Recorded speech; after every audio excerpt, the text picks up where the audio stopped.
각 분야 전문의와 함께하는 시간 데일리 건강입니다. 오늘은 산부인과 전문의 이호형 원장과 함께하겠습니다. 안녕하세요. 네, 안녕하세요. 산부인과 전문의 이호형입니다. 네, 반갑습니다. 네. 자, 오늘 주제 바로 알려주실까요?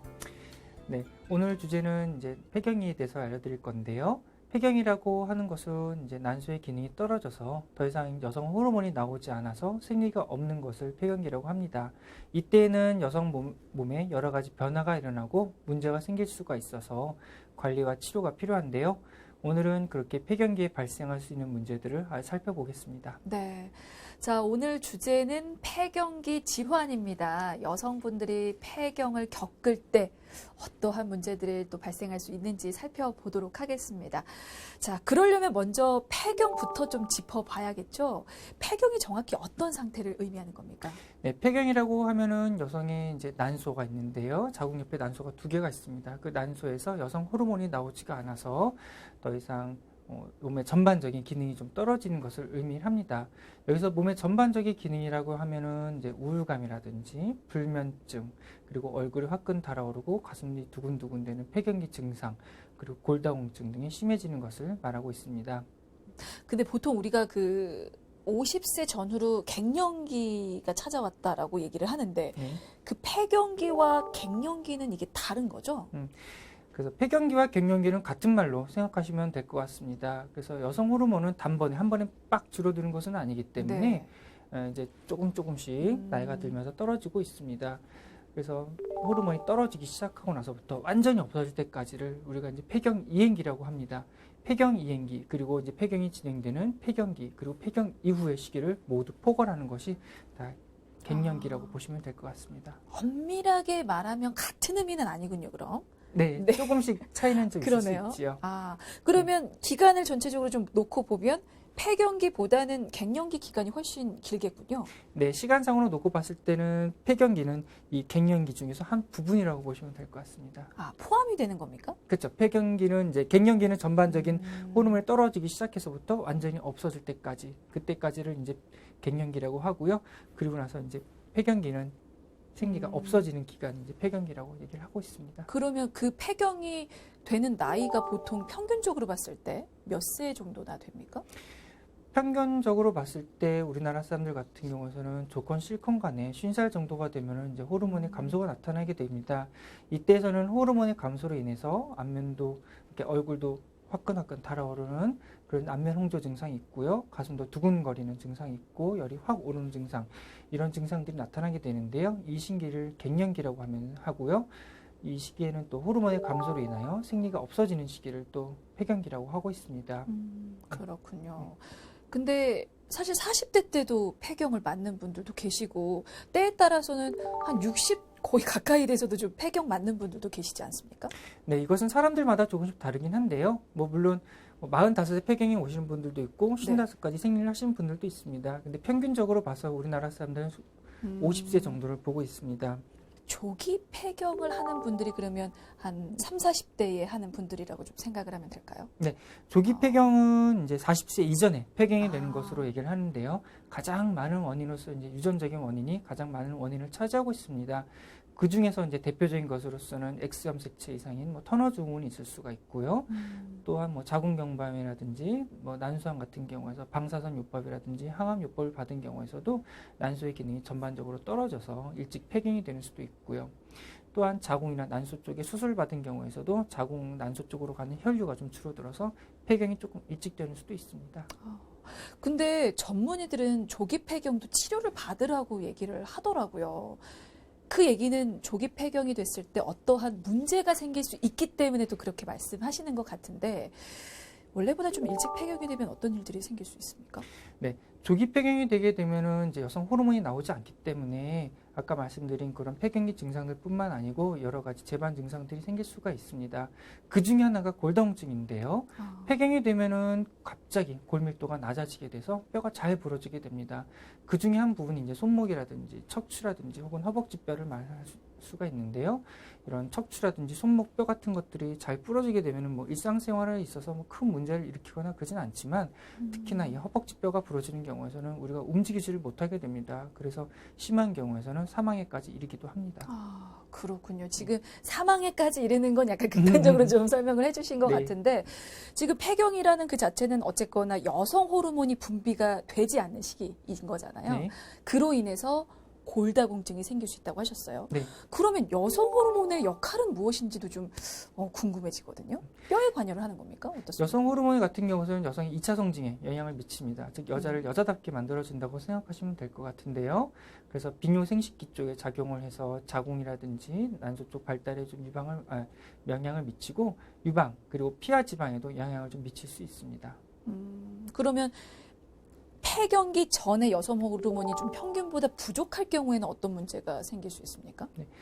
호르몬이 평균보다 부족한 경우에는 이제 2차 성징과 좀 연관이 좀 있는데요. 사춘기가 되면은 여성 호르몬이 갑자기 늘어나게 돼서 이제 2차 성징이 일어납니다. 유방이 발달한다든지 음모의 발달 뭐 그런 것도 영향을 좀 미치는데요.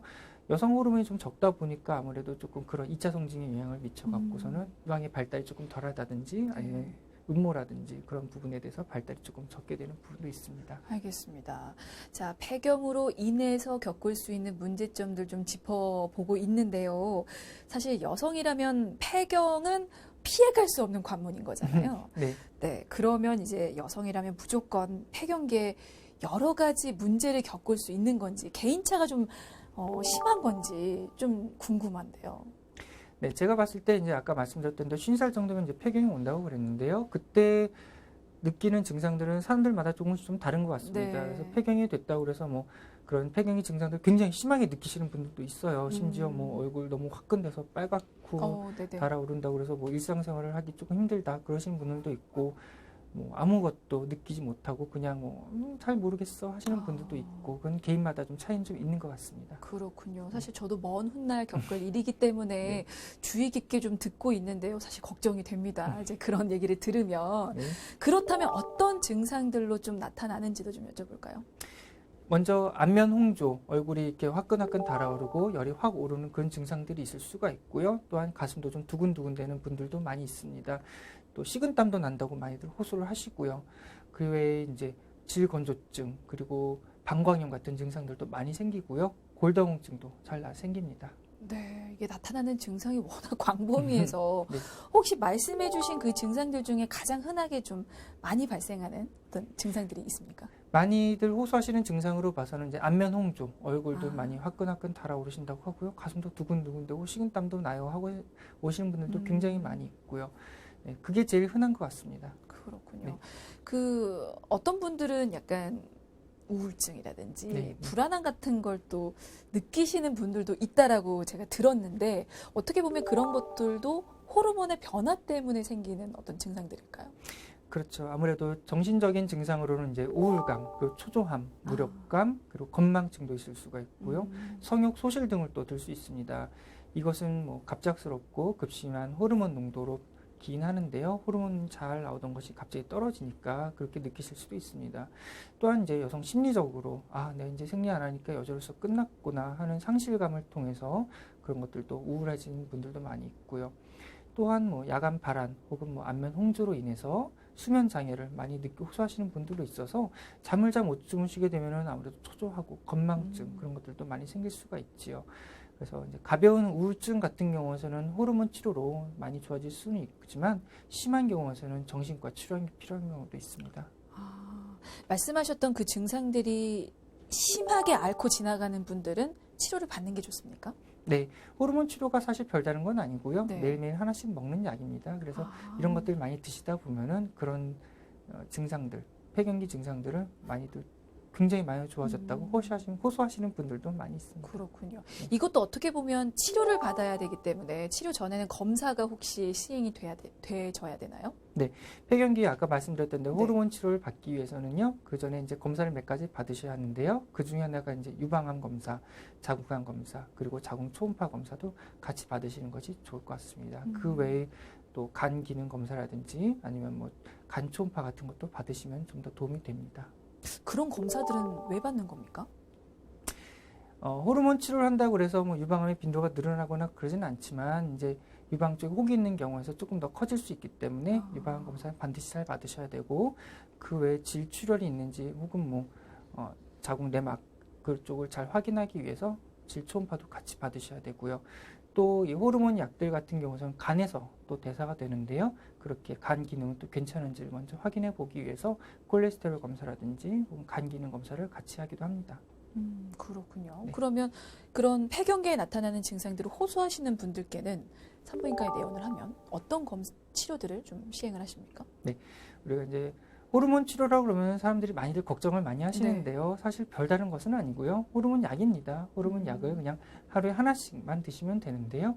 이 호르몬 약은 제작사마다, 제약회사마다 성분 그리고 용량이 미묘하게 조금씩 좀 차이가 있을 수 있습니다. 그래서 만약에 이 약이 부작용이 있었다? 그럼 이 약으로, 다른 약으로 좀 바꿔서 드시면은 훨씬 더 도움이 되고요.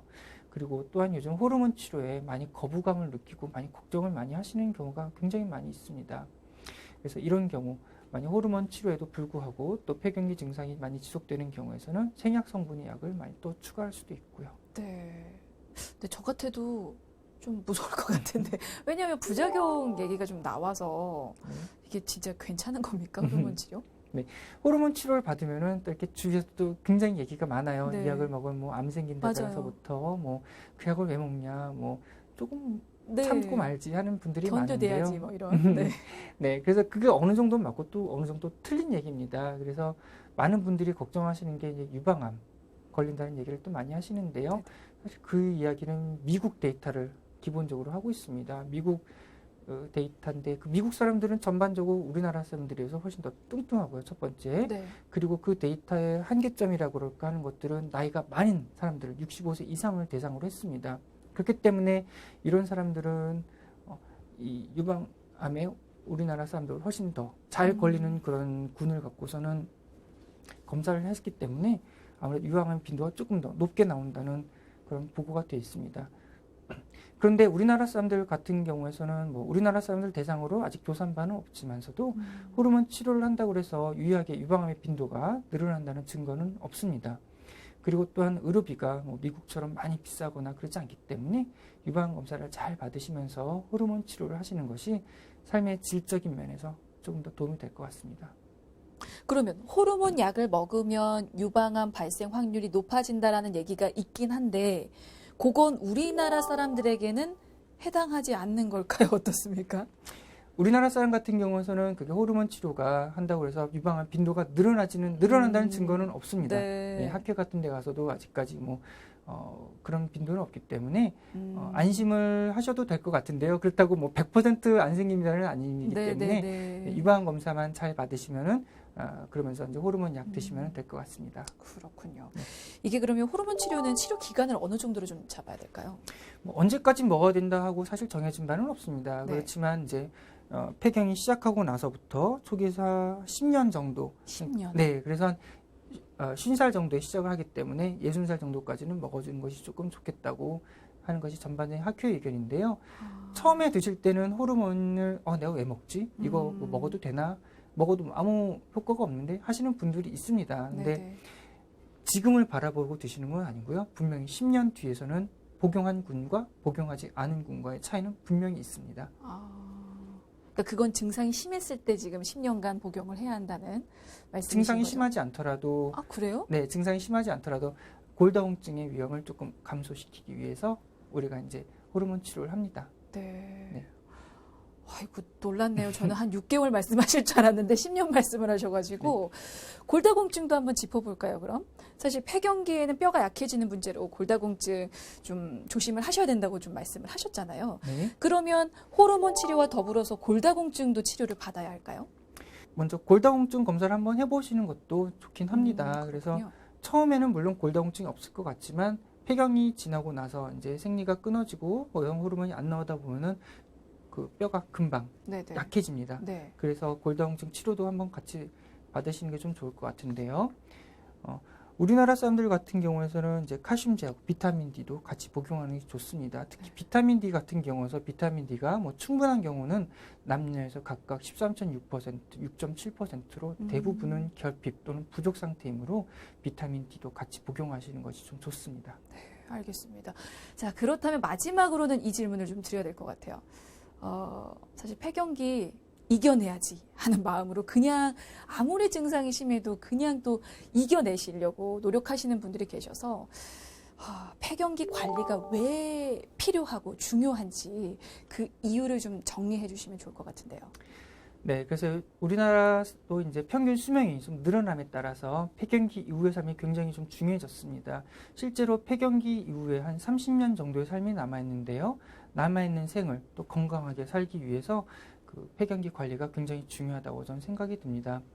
특히 폐경기 증상 호전 그리고 삶의 질을 높이기 위해서는 좀 필요한데요. 아까 말씀드렸던 두 가지 경우 그런 삶의 질을 좀 높이고 또 골다공증을 예방하는 차원에서 분명히 필요하다고 저는 생각이 듭니다. 앞서 말했던 이제 폐경기 증상들도 물론 또 좋아질 수도 있고요. 그리고 골다공증 제일 중요하다고 생각하는 게 저는 골다공증이라고 생각을 하는데요. 골다공증이 이미 왔을 때 치료를 하면 골다공증이 좋아지냐? 사실 그렇지는 않거든요. 네. 골다공증을 이미 좀 예방하는 차원에서 그리고 쭉 그런 골밀도를 갖고 가는 정도로 생각하시면 될 것 같습니다. 그래서 그것을 예방하는 차원에서 분명한 호르몬 치료가 이점이 있고요. 특히 골밀도가 아까 말씀드린 떨어지는 경우에서는 척추라든지 손목뼈 잘 부러집니다. 그리고 척추라든지 손목뼈가 부러지는 경우 일상생활은 큰 지장은 없지만 특히 아까 이 허벅지뼈가 부러지는 경우에서는 많은 경우에서 못 움직이시거든요. 그렇게 되면은 심한 경우 네. 사망으로 이르기까지도 하기 때문에 그런 골밀도를 유지하는 차원에서도 호르몬 치료가 반드시 필요하다고 저는 생각이 듭니다. 네, 알겠습니다. 자, 오늘은 폐경기 질환에 대해서 살펴봤는데요. 혹자는 폐경을 여성 인생의 끝이라고 또 말씀을 하시더라고요. 하지만 아닙니다. 제2의 인생 시작점입니다. 여러분 제2의 인생을 더 멋지게 살기 위해서 관리는 분명 필요하지 않나 그런 생각이 듭니다. 자, 오늘은 여기까지고요. 지금까지 산부인과 전문의 이호형 원장이셨습니다. 말씀 감사합니다. 네, 감사합니다.